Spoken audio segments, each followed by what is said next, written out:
نحمدہ و نصلی و نسلم علی رسولہ الکریم اما بعد فاعوذ باللہ من الشیطان الرجیم بسم اللہ الرحمن الرحیم قال اللہ تبارک و تعالی فی الکلام المجید والفرقان الحمید لقد کان لکم فی رسول اللہ اسوۃ حسنہ صدق اللہ العظیم و صدق رسولہ النبی الکریم الامین ونحن علی ذالک لمن الشاہدین والشاکرین والحمد للہ رب العالمین قال اللہ تبارک و تعالی فی مقام آخر فی شان حبیبہ ان اللہ و ملائکتہ یصلون علی النبی یا ایھا الذین آمنوا صلوا علیہ وسلموا تسلیما الصلاۃ والسلام علیک یا سیدی یا رسول اللہ الصلاۃ والسلام علیک یا سیدی یا حبیب اللہ وعلی آلک واصحابک یا حبیب اللہ جدہ یاد تریدہ چن چڑھدا جدہ یاد تریدہ چن چڑھدا پلکاں تے ستارے بل ویندے تیرے ناں دا ذکر کرے نا تاں میرے سارے دکھڑے ٹل ویندے کتھا فرش زمین کتھا عرش بری کتھا کعبہ قوسین او ادنا کتھا فرش زمین کتھا عرش بری کتھا کعبہ قوسین او ادنا میرا پاک نبی اس جا پہنچا جتھا پر جبریل دے جل ویندے سبحان اللہ آج بھیج مدینے تو مولا کوئی بدلی اپنے سامن دی آج بھیج مدینے تو مولا کوئی بدلی اپنے سامن دی سانو بے بے تتیاں دھپاں تے انہیں روز پچھامیں ڈھل ویندے تے سب جھولیاں بھر بھر ٹر ویندے سب جھولیاں بھر بھر ٹر ویندے اتھے پتھر وی بن در ویندے سب جھولیاں بھر بھر ٹر ویندے اتھے پتھر وی بن در ویندے جڑے آندن اس دروازے تے کون آدھے خالی ٹر ویندے تیرے ناں دا ذکر کرے نا تاں میرے سارے دکھڑے ٹل ویندے ہمیں لکھ درود سلام اتے اس پاک محبوب تے یزدانی ہمیں لکھ درود سلام اتے اس پاک محبوب تے یزدانی جنہوں گھن سوغات دروداں دی جن انس ملک مرسل ویندے نعرہ تکبیر نعرہ رسالت عظمت مصطفیٰ شان مصطفیٰ اس پاک نبی دی صورت دا اس پاک نبی دی صورت دا وہ کونے جڑا دیوانہ نہیں اس پاک نبی دی صورت دا وہ کونے جڑا دیوانہ نہیں پھر ویندن 14 تبا کدائی ان دی ظلف دے ول جنہ ول ویندن تیری یاد تچوں چن چڑھدا اے پلکاں تے ستارے بل ویندن تیرے ناں دا ذکر کرے نا تاں میرے سارے ٹکڑے ٹل ویندن برادری وقار ہمارے سٹیج کی زینت تمام علماء کرام ہمارے سروں کے تاج اور خصوص بالخصوص میرے مربی میرے محسن میرے استاد محترم حافظ خان محمد بچر صاحب اللہ رب العزت ان کا اور تمام علماء کرام کا سایہ ہمارے سروں کے اوپر قائم و دائم رکھے حضرت وقار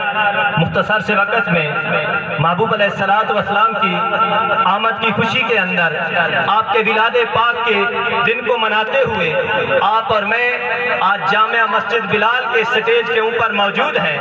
رب ذوالجلال کی بارگاہ کے اندر دعا ہے کہ مالک کریم ہمارے سب دوستوں کی محبتوں کو اپنی بارگاہ کے اندر قبول و منظور فرمائے۔ رب ذوالجلال خصوص بالخصوص ہمارے محترم بھائی محمد ممتاز ٹینٹ سروس والے، رب کریم ان کے رزق اور مال میں برکتیں عطا فرمائے۔ حضرات محترم، آج ہم اس جگہ کے اوپر اکٹھے تو ہو گئے محبوب علیہ السلام کے نام کا میلاد منانے کے لیے، محبوب علیہ السلام کی آمد کی خوشی کے لیے اکٹھے ہوئے ہیں، لیکن ہمیں یہ جاننا چاہیے کہ اس محبوب کریم صلی اللہ علیہ وآلہ وسلم نے اپنی امت کے لیے پیغام کیا چھوڑا ہے، امت کو درس کیا دیا ہے۔ سارا سال، ہر سال کا ہر مہینہ، ہر مہینے کا ہر دن کا ہر لمحہ، چاہے رات ہو، چاہے شام ہو، چاہے صبح ہو، محبوب علیہ السلام کا میلاد پاکی ہے۔ لیکن پتہ یہ کرنا ہے کہ اس آمد کے سلسلے کے اندر میرے رب ذوالجلال نے امت محمدیہ کو حکم کیا ارشاد فرمایا ہے۔ رب ذوالجلال نے قرآن مجید فرقان حمید کے اندر ارشاد فرمایا،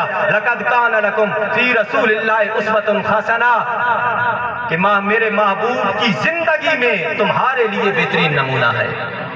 میرے محبوب کی زندگی میں تمہارے لیے بہترین نمونہ ہے۔ اس محبوب کی زندگی میں ساری انسانیت کے لیے بہترین نمونہ کیوں نہ ہوتا؟ کیونکہ میرے رب ذوالجلال نے قرآن مجید فرقان حمید کے اندر اسی آیت پاک کے ساتھ ربط کرتے ہوئے میرے رب ذوالجلال نے ارشاد فرمایا، وَمَا آتَاكُمُ الرَّسُولُ فَخُذُوهُ وَمَا نَهَاكُمْ عَنْهُ فَانْتَهُوا۔ ادھر میرا رب فرما رہا ہے کہ میرے محبوب کی زندگی تمہارے لیے بہترین نمونہ ہے۔ ادھر میرا رب فرما رہا ہے، جو چیز میرا محبوب تمہیں عطا کر دے اس کو دل و جان سے قبول کر لو، جس سے میرا محبوب تمہیں روک دے اس سے دور ہو جاؤ۔ نعرہ تکبیر، نعرہ رسالت۔ حضرت جی بکر آیات کا ربط آپس میں دیکھ لے، میرا رب کہہ رہا ہے محبوب کی زندگی میں تمہارے لیے بہترین نمونہ، ادھر رب فرما رہا ہے میرا محبوب جو تمہیں عطا کر دے اسے حاصل کر لو، جس سے میرا محبوب منع کر دے اس سے رک جاؤ۔ اس کے بعد میرے رب نے کیا فرمایا، میرے محبوب کی زندگی تمہارے لیے بہترین نمونہ کیوں نہ ہو، تمہارے لیے اسوہ حسنہ کیوں نہ ہو؟ کیونکہ جب تم محبوب علیہ السلام کی زندگی کو اپنا لو گے، میرے محبوب کے نقش قدم کے اوپر چلو گے، میرا رب بھی تم سے محبت کرے گا، میرا رب گناہوں کو بھی معاف فرما دے گا۔ رب ذوالجلال نے اسی آیت کے ربط کے ساتھ اللہ رب العزت نے ارشاد فرمایا، قُلْ إِن كُنتُمْ تُحِبُّونَ اللَّهَ فَاتَّبِعُونِي يُحْبِبْكُمُ اللَّهُ وَيَغْفِرْ لَكُمْ ذُنُوبَكُمْ۔ رب نے ارشاد فرمایا میرے محبوب تیرے اسوہ حسنہ تو ان کے لیے بہترین نمونہ ہے، اگر یہ چاہتے ہیں کہ میں رب کی محبت کو حاصل کر لے، میرے محبوب تیری غلامی کے اندر آ جائیں، میں رب ان سے محبت بھی کروں گا، ان کے گناہوں کو بھی بخش دوں گا۔ میرے محبوب کی زندگی بہترین نمونہ کیوں نہ ہو؟ میرے محبوب کی زندگی لَقَدْ كَانَ لَكُمْ فِي رَسُولِ اللَّهِ أُسْوَةٌ حَسَنَةٌ پوری انسانیت کے لیے کیوں نہ ہو؟ کیونکہ وہ میرا محبوب صرف میرے لیے نہیں، آپ کے لیے نہیں، جنوں کے لیے نہیں، انسانیت کے لیے نہیں، بلکہ پوری کائنات کے لیے میرا محبوب نبی بن کے آیا ہے۔ اللہ رب العزت نے ارشاد فرمایا، وَمَا أَرْسَلْنَاكَ إِلَّا رَحْمَةً لِّلْعَالَمِينَ، اے میرے محبوب میں رب نے تجھے سارے جہانوں کے لیے رحمت بنا کر بھیجا ہے، اور تجھے نبی پوری انسانیت کے لیے بنا کر بھیجا ہے۔ رب ذوالجلال نے ارشاد فرمایا، قُلْ يَا أَيُّهَا النَّاسُ إِنِّي رَسُولُ اللَّهِ إِلَيْكُمْ جَمِيعًا، میرا محبوب فرما دے کہ اے لوگو مجھے میرے رب نے پوری انسانیت کے لیے نبی بنا کر بھیجا ہے۔ لَقَدْ كَانَ لَكُمْ فِي رَسُولِ اللَّهِ، اللہ رب العزت نے ارشاد فرمایا میرے محبوب کی زندگی میں تمہارے لیے بہترین نمونہ ہے۔ جب محبوب کی زندگی کو اپنا لیں گے، محبوب کے نقش قدم کے اوپر چلیں گے، تو اللہ رب العزت کتنا انعام عطا فرمائے گا، گناہ معاف فرما دے گا، اور ہمارا رب ہماری ہم سے محبت کرے گا۔ اگر آج اس محفل کے اندر ہم موجود ہیں تو ہم میں سے ہر ایک شخص اگر دیکھنا چاہتا ہے، اگر سننا چاہتا ہے کہ میرے محبوب کا اسوہ حسنہ کیسا ہے، میرے محبوب کی زندگی کیسی ہے، اگر کوئی فاتح ملک ہے، اگر کوئی دنیا کو فتح کرنے والا ہے، اگر کوئی کائنات کا بادشاہ بننے والا ہے، تو اسے چاہیے کہ میرے محبوب کی زندگی کو دیکھتے ہوئے فتح مکہ کے بادشاہ کو دیکھ لے، فتح مکہ کی سلطنت کے سردار کو دیکھ لے، کہ جب میرے محبوب نے مکہ کو فتح کر لیا، اللہ کے محبوب نے کیا ارشاد فرمایا، لا تثریب علیکم الجوم، اے دنیا کے سربراہو، اے انسانیت کے اوپر اپنی بادشاہت کو برقرار رکھنے والوں، محبوب کی زندگی کو اپناؤ۔ رب فرماتا ہے لقد کان لکم فی رسول اللہ اسوۃ حسنہ، میرے محبوب کی زندگی بہترین نمونہ ہے۔ تو فاتح مکہ کو دیکھ لو، میرے محبوب کی بارگاہ کے اندر جب آتے ہیں، میرا محبوب فرماتا ہے ابو سفیان کے گھر میں جس نے پناہ لے لی وہ بھی امان میں ہے۔ نعرہ تکبیر، نعرہ رسالت۔ ابو سفیان کے گھر میں آیا، وہ بھی پناہ میں، جس نے گھر کا دروازہ بند کر لیا وہ بھی پناہ میں آ گیا۔ 13 سال مکہ کی زندگی کے اندر میرے محبوب کو تکلیفیں دینے والے، میرے محبوب کو عصیتیں دینے والے، جب میرا محبوب فاتح مکہ بن کے آتا ہے تو فرماتا ہے آج عام معافی کا اعلان ہے، آج عام معافی کا اعلان ہے۔ محبوب علیہ السلام کی زندگی کو اگر دیکھیں، کوئی اس مجلس کے اندر آج اگر ایک یتیم موجود ہے تو آمنہ کے لال کی، اس عبداللہ کے در یتیم کی، اس کی یتیمی کو دیکھ لے کہ میرے محبوب نے زندگی اپنے بچپن کی یتیمی کا دور کیسا گزارا تھا۔ آج اگر اس مجلس کے اندر کوئی نوجوان موجود ہے جس کی ابھی تک شادی نہیں ہوئی، میرے محبوب علیہ السلام کی 14 سال کی عمر سے لے کر 25 سال کی عمر تک جوانی کی زندگی کو دیکھ لے، میرے محبوب کی زندگی کہیں پہ داغدار نہیں ہے۔ لقد کان لکم فی رسول اللہ اسوۃ حسنہ، اللہ کے رسول کی زندگی میں تمہارے لیے بہترین نمونہ ہے۔ ہر انسان کے لیے محبوب کی زندگی میں بہترین نمونہ ہے۔ اگر یہاں پر اولادوں والے بیٹھے ہیں جن کی اولادیں موجود ہیں، اگر وہ محبوب کی زندگی کو دیکھنا چاہیں تو اس سبق کو دیکھ لیں کہ محبوب علیہ السلام اپنے سینے کے اوپر اپنے ابراہیم کو کھلاتے ہیں، اپنے سینے کے اوپر حسین علیہ السلام محبوب کے سینے کے اوپر کھیلتے ہیں، حضرت ابراہیم کھیلتے ہیں۔ اگر کوئی اولاد والا موجود ہے تو محبوب کی زندگی کو دیکھ لے۔ اگر کوئی وہ شخص موجود ہے کہ جس کا صرف ایک ہی بیٹا ہے، اس کا کوئی اور بہن بھائی موجود نہیں ہے، تو وہ عبداللہ کے بیٹے کو دیکھ لے۔ اکیلے محمد صلی اللہ علیہ وآلہ وسلم ہے، ان کی زندگی کو دیکھ لے، ان کے نقش قدم کے اوپر چل جائے، اس کو پتہ چل جائے کہ محبوب کی زندگی کیسی ہے۔ تکبیر، نعرہ رسالت، سرکار کی آمد، منتھار کی آمد، آقا کی آمد، داتا کی آمد۔ اگر کوئی مفتی کی سی زندگی بسر کرنے والا ہے، جو چاہتا ہے، جو سوچتا ہے کہ میرے اوپر میری زندگی تنگ ہو گئی ہے، افلاس اور روزی کی کمی آ گئی ہے، وہ محبوب علیہ السلام کی اس چٹائی کو یاد کر لے کہ جس کے اوپر کریم آقا علیہ السلام لیٹے پڑے ہیں۔ حضرت عمر فاروق رضی اللہ تعالیٰ عنہ تشریف لاتے ہیں، دیکھتے ہیں محبوب علیہ السلام کھجور کی چٹائی کے اوپر لیٹے ہیں، آپ کی پیٹھ مبارک کے اوپر چٹائی کے نشان پڑ گئے ہیں۔ حضرت عمر عرض کرتے ہیں یا رسول اللہ صلی اللہ علیہ وآلہ وسلم، کیسر و کسرا والے تو وہ تو ریشمی بستروں پر سوتے ہیں، ان کے لیے تو برتن بھی سونے کے ہیں، محبوب آپ تو کل کائنات کے سردار ہیں، اپنے رب سے کیوں نہیں مانگتے کہ مالک کریم آپ کے لیے اس ساری کائنات کو مسخر کر کے رزق روزی کے اندر ان کے مقابلے میں عطا کر دے؟ تو میرے محبوب نے کیا ارشاد فرمایا؟ کریم آقا علیہ السلام نے ارشاد فرمایا عمر، ان کیسر و کسرا والوں کے لیے تو دنیا ہے، میں اپنی امت کے لیے سبق چھوڑ کے جا رہا ہوں کہ رب کی رضا کے اوپر جب راضی رہیں گے، مفلسی اور تنگ دستی آئے گی، میرے رب نے ان کے لیے جنت کو تیار کر رکھا ہے۔ لقد کان لکم فی رسول اللہ اسوۃ حسنہ، اللہ کے رسول کی زندگی میں تمہارے لیے بہترین نمونہ ہے۔ اگر کوئی قید و بند کی صعوبتیں جھیلنے والا ہے، کوئی کسی قید کے اندر مبتلا ہے، تو وہ شیب ابی طالب کے معصور کو دیکھ لے،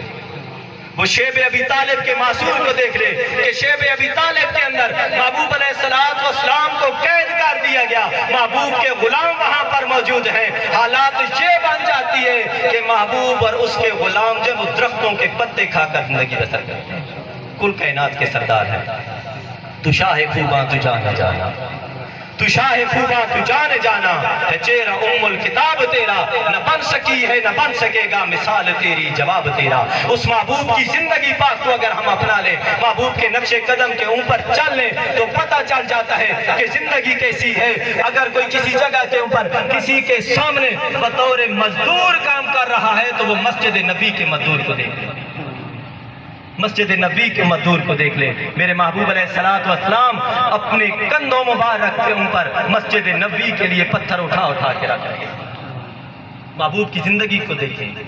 صرف شہنشاہ کی طرف نہ جائیں, کریم آقا علیہ الصلوۃ والسلام کے نقش قدم کے اوپر چل کے تو دیکھیں. پتہ چل جاتا ہے کہ اللہ رب العزت نے محبوب کی زندگی کو پوری کائنات کے لیے اسوہ حسنہ بنا دیا ہے. محبوب کی غلاموں کی محبت کو دیکھ لیں کہ کریم آقا علیہ الصلوۃ والسلام کی ذات پاک کے ساتھ صحابہ کرام کی محبتیں کیسی تھیں. حضرت عمر فاروق رضی اللہ تعالیٰ عنہ, بات بڑی پتے کی ہے, محبت والی بات ہے. حضرت عمر فاروق رضی اللہ تعالیٰ عنہ اپنے گھر کے اندر موجود ہیں. کریم آقا علیہ الصلوۃ والسلام کا آپ کا ایک فرمان مبارک حضور نے بیان کی. حضرت عمر فاروق نے تاکید کے لیے بیان فرمایا. جیسے حضرت عمر فاروق نے حضور کے اس بیان کو فرمایا نا, تو آپ کے بیٹے وہاں پر موجود تھے. انہوں نے آگے صرف اتنا کہہ دیا, ابا جی بات تو ٹھیک ہے لیکن اگر. آگے حضرت عمر فاروق نے بولنے نہیں دیا, لیکن اگر کا لفظ آیا حضرت عمر فاروق نے تلوار نکالی. حضور کا حدیث پاک بیان کی تاکید کے لیے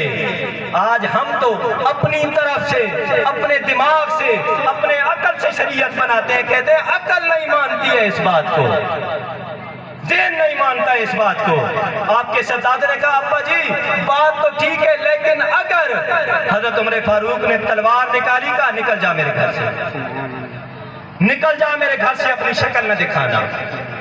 شہزادہ آگے بولنے کی کوشش کی, آپ نے انگلی کے اشارے سے کہہ دیا پتہ ہے میں عمر ہوں, اپنے باپ کا پتہ تو ہے نا, عمر ہوں, نکل جا گھر سے. دوڑ تو حضرت ابوبکر صدیق رضی اللہ تعالیٰ عنہ کی بارگاہ کے اندر حاضر ہو. کہا چچا جان ابا جی ناراض ہو گئے. بیٹا وجہ کیا ہے؟ چچا جی بات یہ ہے کہ ابا جی نے آقا علیہ الصلوۃ والسلام کی حدیث پاک کو بیان کیا. چچا جی میرے دل کے اندر نہیں تھا کہ میں بے ادبی کروں, میں گستاخی کروں. میں نے اتنا کہا کہ لیکن اگر. آگے بات بھی ابا جی نے نہیں کرنے دی. چچا جی میرے ساتھ چلے, میرے ابا جی سے میری سفارش کریں, میرے ابا جی سے سفارش کریں, وہ میرے اوپر راضی ہو جائیں. حضرت ابوبکر صدیق رضی اللہ تعالیٰ عنہ حضرت عمر فاروق کے شہزادے کے ساتھ حضرت عمر فاروق کے پاس پہنچتے ہیں. دروازے کے دستک دینا, جیسے ہی پھر حضرت عمر فاروق نے حضرت ابوبکر صدیق کے ساتھ پھر اپنے بیٹے کو دیکھا تو آپ کے چہرے کا رنگ بدل گیا. حضرت ابوبکر صدیق نے تسلی دی, کہا عمر آنے تو دو, آنے تو دو, بات تو سنو. حضرت ابوبکر صدیق رضی اللہ تعالیٰ عنہ جب پاس بیٹھے نا, کہا عمر یہ میرا بھتیجا میرے پاس آیا ہے. کہتا ہے کہ صرف بات یہ تھی, میرے دل کے اندر نہیں تھا, میں نے لیکن اور اگر کہا. ابا جی نے گھر سے نکال دیا, ابا جی نے تلوار نکال لی. اب اگلے جملے سنیں. حضرت عمر فاروق رضی اللہ تعالیٰ نے کہا ابوبکر اگر تیرے سامنے تیرا بیٹا ہوتا اور محبوب علیہ الصلوۃ والسلام کی ذات کی بات ہو رہی ہوتی اور وہ اس میں اگر اور مگر کرتا, تو پہلے بتا کہ تو کیا کرتا. حضرت عمر فاروق رضی اللہ تعالیٰ عنہ نے جب یہ بات کی نا, حضرت ابوبکر صدیق نے فرمایا عمر تو نے تو تلوار نکالی تھی, میں اس کا سب تن سے جدا کر دیتا. نعرہ تکبیر.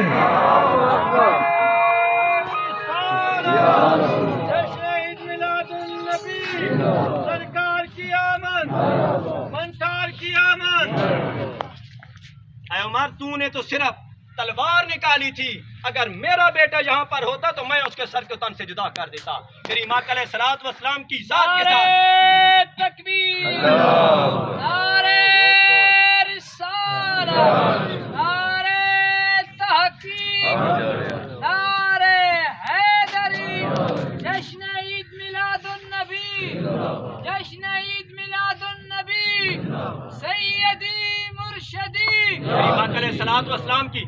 حضور کی زندگی کو اپنا لیں, حضور کے صحابہ کی زندگی کو اپنا لیں.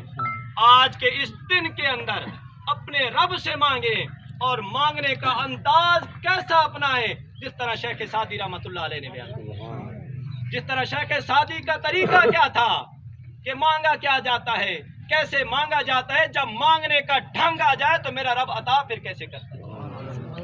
حضرت شیخ سعدی رحمۃ اللہ علیہ آپ کا ایک طریقہ تھا, بڑے مہمان نواز تھے, بڑے مہمان نواز تھے. جب بھی کوئی آپ کے پاس آتا نا